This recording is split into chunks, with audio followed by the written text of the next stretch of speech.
Hey folks, this is Waylon Lewis from Elephant Journal, and right behind me, we're not going to try and show it too much, but there's a bear in the tree, a big bear, and everyone is naturally trying to Instagram and hashtag and stuff, and it's been kind of heartbreaking because I guess it stresses out the bear, and the bear's shaking and peeing and stuff. So I'm here with Brenda Lee with Boulder Bear Coalition. Yeah, Boulder Bear Coalition. So a lot of people in Boulder are kind of heartbroken about this because a lot of bears get tagged and tranked and yes, and then shipped off or something, and then they come back and then they get shot eventually. Yes. Yeah. So how does this work, and what can we do if we see a bear? Well, if we see a bear, we actually don't want This. much attention around the bear because that just adds to the stress of the bear. Yeah.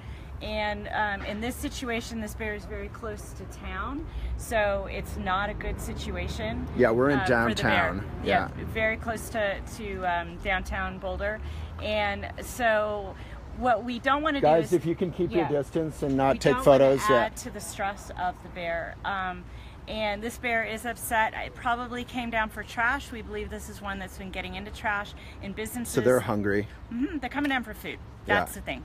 They're coming down for food. And if food's available either through trash that isn't secured properly or fruit trees, they're going to come for that. And then what happens is they get stuck in town where there's cars and people. So the first thing we can do is be able to lock and secure our trash, right? And our compost. Yes, and there's a big part of Boulder that you have to use bear-resistant trash cans. But this is going all over the world, so wherever you are, it doesn't matter what the law says. Secure your trash and compost. There are trash bins available, easy to use, and will save a bear's life, period. Yeah. Will save a bear's life if you can secure your trash. And so this has been a continual problem here in Boulder, as it is in many cities throughout the U.S. And so that's the number one thing to do. This is a black bear, and they are typically very shy, don't want to interact with people. So just the quicker you guys can not hang out. If you guys all can keep moving, that'd be great for the bear. So what we're hoping with this bear is that he'll come down on his own and we can corral him to open space, which is far away, but there is a corridor that we can corral him to. But then we have traffic and people, so it's a bit. So as long as all tricky. the people are assembled, it's probably not coming down, right? This is true. However, as he gets hot and gets more stressed, CPW may decide to tranquilize him. It's not a safe situation because there's cement right below and there's him. people everywhere, and bye, Chris. Thank you. Yeah, that guy was awesome. The animal control guy was great awesome. Guy. Yeah. So with this bear, if they did tranquilize him, what they do is they'll move him 50 miles away. The problem is he's ear tagged. That's considered one strike. Anytime an he already officer, has a tag? No. Oh. That would be if they move him. Anytime an officer has to touch a bear for whatever reason, they get a tag in their ear. So then if he comes back and he gets into a similar situation, even though he hasn't threatened anyone, he's not doing anything, if he's in a similar situation and has to be tranquilized again, he'll be killed because that's a second strike. So why do we kill the bears? Because they're in the habit of coming down? Yeah. And that's and pretty... it's a threat to people. Why is it a threat to people? Because the bears they seem like they just want to be away, get away. This is true. So it's just our policy. It's a policy of the city. The city's number one priority is to keep people safe. Right. So if there are people in town who say, I don't want a 300-pound bear in my backyard rummaging through the garbage because I might bump into him unexpectedly, please get rid of this bear. The city has an obligation to keep people safe. I mean, I would bump into bears unexpectedly when I lived up at Chautauqua in the middle of the night, and they would just run. Right. There was never a conflict kind of... It's an ethical question, and I run Boulder Bear Coalition, and well, thank you for your work. Our whole mission is to protect bears and have the community do our part to keep them from coming into town in the first place. Right. So wherever you are in the whole world, secure your trash. Secure your compost. Harvest your fruit. Harvest your fruit. Don't roll out a red carpet for these animals and then get mad at the officers who come in to shoot them. And maybe don't Instagram it. Like, we've seen hundreds of people coming by, constant stream. Everyone has to take your photos and share it, and I get that it's a natural thing. I just got yelled at by the owner of the Bradley Hotel over here because or someone who works there, because I was like, if you cannot do it, and she definitely didn't appreciate that. So it's a natural impulse, but it's all about, we're fascinated, and they're beautiful animals, and we need to do our part to keep them safe, and really it's about learning how to do that. A lot of people in town don't understand bears because they've never seen one, so a big part is educating and to really do what we need to do. Boulder Bear Coalition also just planted 2 forage buffers with Open Space. We partnered to plant native food up in the mountains so that they stop as they're coming down and would rather hang out and eat so cool. 8 hours of berries instead of coming into town for I trash. love that. So yeah, because they're just hungry and they're just big. Hungry. That's all they're just looking for food. So we need to keep them out of town and out of trouble. Yeah, so this is, as you said, Michael saying, why kill a bear in your backyard? Are you kidding? So this is just the city policy.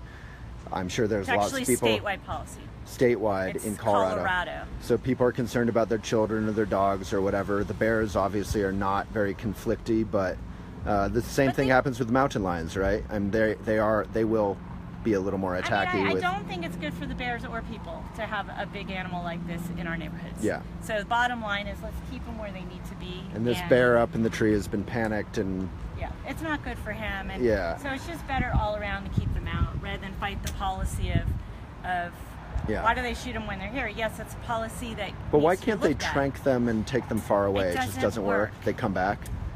Quite often. Can't you take them like deep into the... There was a bear, 590-pound bear, was brought to the border of Wyoming on the Colorado side. He had surgery on the way, so he was tranquilized out of it, had surgery. Why did he have Fort surgery? Collins. He had a jaw injury from a fight probably with a bear. Wow. So they did that in Fort Collins, then let him out on, so this was 100 some miles away. Within a month, he was back in the same spot in South Boulder. Wow. It's like they have a GP, they have territory. And they have family probably or something. That's why for a juvenile male, it's more likely to work because they're looking for territory. That might be why they're in town, is looking for space. You relocate that bear, it might stay. Okay, well, thank you for your work. So what are you trying to do this morning? You're just trying to kind of... We're just trying to keep, well, 2 things. I'm keeping an eye on the bear. What can I do to help so that they don't rush to tranquilize it because no one's watching the bear? Right. So it's really to keep an eye on the bear. The second is I, as the head of Boulder Bear Coalition, am in very close contact with the city. You're the head of Boulder Bear. Yeah. Oh, wow. Okay. And so I'm very much involved with CPW and the city on what their decisions are and making sure that the community is aware of how we're managing bears in this town. And if you were in charge of statewide policy, would you change anything? Or do you feel like it's kind of just what it has to be, basically? I would change things. I would really, really focus on enforcement of how to keep these bears safe from the community level, just like the bear trash cans. So I was integral in making that happen. Nice. Yep. And making sure the city is not passing off the problem to the state and saying, well, if there's a bear in town, the state will come in and do what they need to do. No, the city needs to be responsible. So how can we, and you, with support, affect that change? Do you need to talk to congressmen or the governor or some some body? It is at the state level. Yeah. It's Governor Hickenlooper is in charge of the Colorado Parks and Wildlife Commission, and they make all the decisions on how just constant people taking photos. It's so irritating. So it's at that level. Okay, and we so are working with Hickenlooper. Hickenlooper is really the one in charge who determines what the commission looks like. The commission right now is very skewed towards hunters and landowners, livestock owners, and it's not representative of Colorado. And so that is something that needs to be changed. Also, the funding structure of CPW is mostly What's CPW? Hunting, Colorado Parks and Wildlife. Okay. And so if from the it's top mostly down, about hunting. It's about hunting and livestock, land, oil. And so there's a lot of decisions based on that, and that structure needs to change, and that really comes from Hickenlooper. And so there are Representative Lebstock, Casey Becker, those and you're two in touch with her? Yeah. Okay. And because I'm relatively close with her. Yeah, but the more we can do to bring community together, to show that there's certain things the state is doing on a state level that is just not okay, and that the laws no longer reflect the community of Colorado, then where we appreciate wildlife, it's a tourism source. Right, and money talks. So is money all about the hunting, or can it also be, are there other uses of the land and appreciation for wildlife other than hunting? Right. I mean, maybe I'm not saying it's no hunting, sure, but is it appropriate, the level at which it's contributing.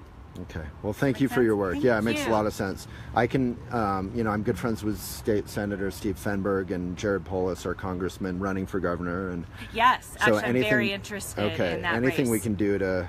All right, well, let's be in touch because the more people that are intelligent and thinking about this and not just the bear is right here, people. I don't really want to video it and be part of that. Just to keep people away. Thank you. Awesome. Thank you for your work. So nice to meet you. You're awesome. Thank you. So that video you can share on your